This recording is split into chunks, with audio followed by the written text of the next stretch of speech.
Hi, I'm Andrew Jones, Chief Loudspeaker Designer for MoFi Electronics. Let's talk SourcePoint 888.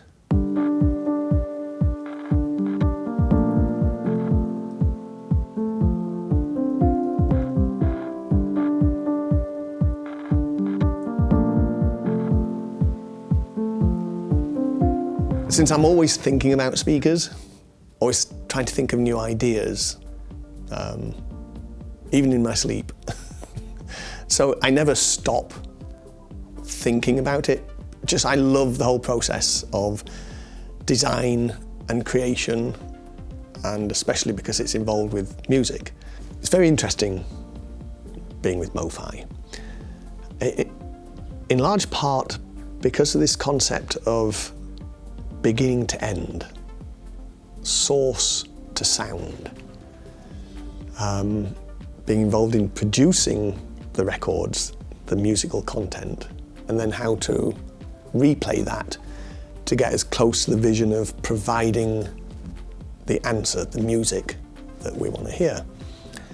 And it's a fascinating journey, being able to talk to the people who are making the music, remastering the records. What are their goals? What do I do in my mind to best represent that music through my speakers? And it's always a progression of learning how to do better and better, doing products that build on the ones I've done previously. And the SourcePoint 888 is a prime example of that. I do the SourcePoint 10, SourcePoint 8. But from a musical perspective, there's a lot of music that has very low frequency content that you won't get from a small speaker. You just can't do it. And yet when you hear that, it gives you a very different perspective on what that music that you're listening to encompasses.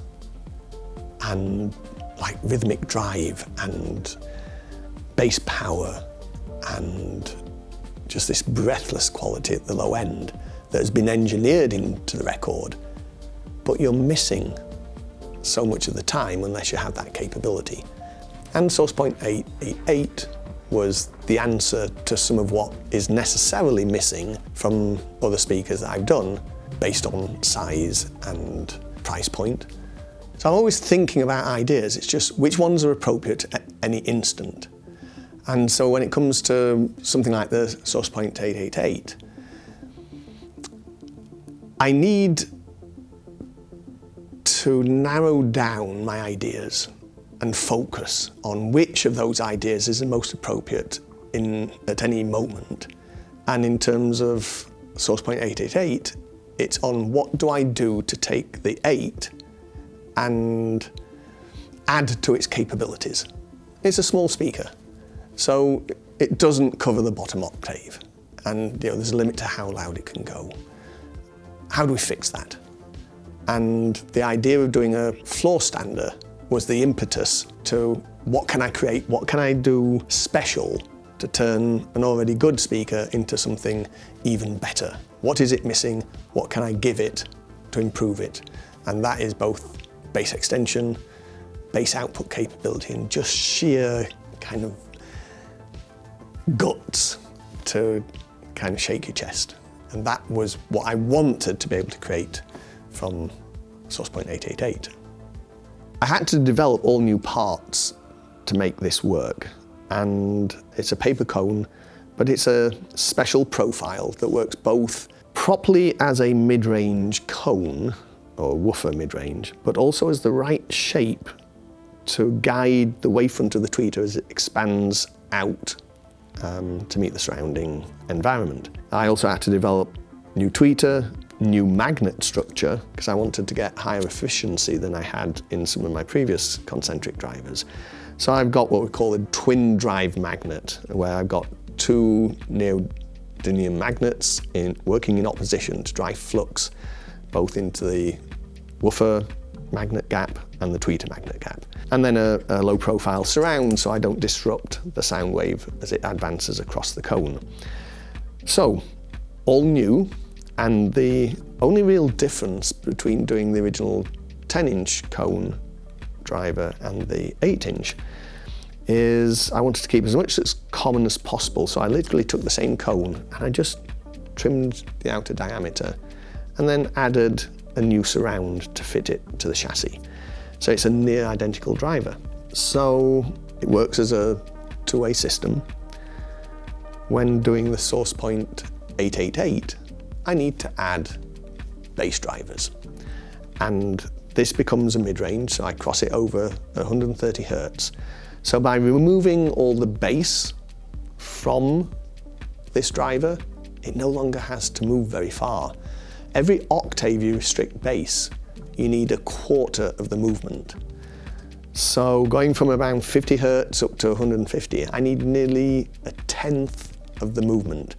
So that very much improves the performance of the concentric driver itself and allows me to then concentrate the bass into drivers specifically developed to produce just bass. And for that, I wanted to do something special as well. So here's the bass driver. And you can see here the magnet structure at the back. It's again neodymium magnets. We use neodymium when we want to be able to get high flux densities into the gap or over a long gap. And in this particular case, I chose to do a design of motor structure called underhung. It's perfectly linear. There's no change in force with displacement. So it works much better than the overhung. However, it is more expensive to do. You need much more magnet in order to have enough flux in the gap to give you the force you require. And in this case, it required me to do an unusual arrangement of magnets. There's two neos, they're in opposition to each other. They're trying to repel each other, which is a very difficult process to use in manufacture because you have to magnetize the neo before you construct. And if you've ever worked with neodymium magnets, they are very strong and if they pinch your fingers, you'll be bleeding. They're not nice to work with when they're pre-magnetized, but we have no choice in this structure. But it works exceptionally well. And so I took the same cone, modified the surround to give more excursion, put a dust cap on, and this new motor structure. So that becomes the, let's say, driving force of the speaker.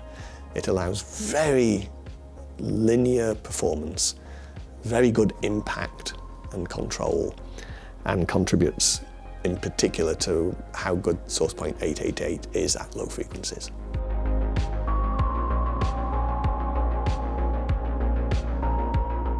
So another critical part of a loudspeaker design is the crossover network.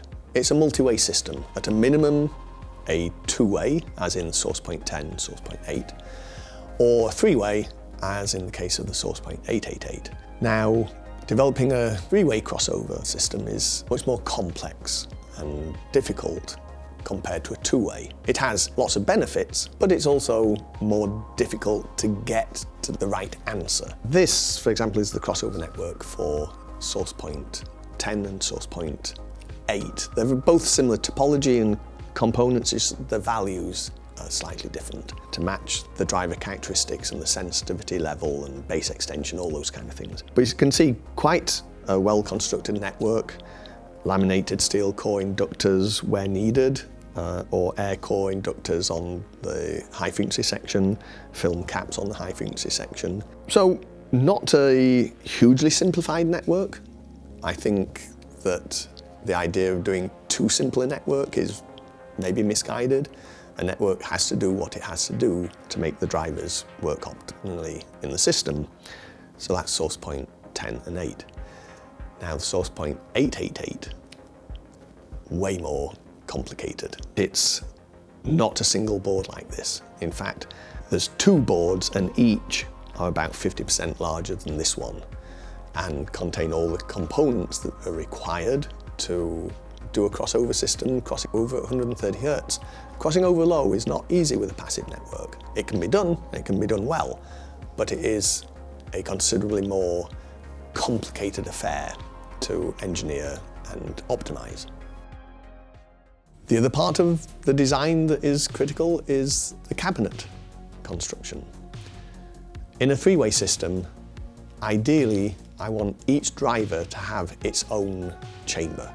Now, clearly the mid-range driver has to have its own sealed enclosure because you don't want the pressure from the bass drivers, the internal pressure created by the bass drivers, to modulate the movement of the mid-range. So it's sealed, it's on its own. In addition, each bass driver has its own separated internal chamber so that they can sort of work independently, except that they're both connected together in parallel. They occupy the same frequency range, up to 130 Hertz. So they're operating identically, but they are isolated from each other. And those two volumes that they operate into need to be identical. But because of where the drivers are placed on the cabinet, I can't just put a horizontal separator between the two. I have to get complex in how this is done, but that complexity actually helps because it gives me a lot of bracing of the cabinet walls to minimize their vibration. So the cabinet is quite inert, very heavy, very solid, and contributes to the quality of the bass and mid-range that you get from that. But it wasn't easy to work out how those go. There's vertical bracing, there's horizontal partitions. Some of those braces have holes in, some of them don't. But altogether, that gives me the cabinet performance that I need to optimize the capability of the drivers. It was very interesting when I first started listening to 888. By having that extension down to 30 Hertz and just hearing everything in the music that you often miss. So I'm very happy with the direction that the 888 went in from that point of view. It does give me more of the music, and I'm enjoying that. And especially being able to play it loud, I'm really enjoying that part. I wish you as much enjoyment listening to my speakers as I had designing them. Thank you.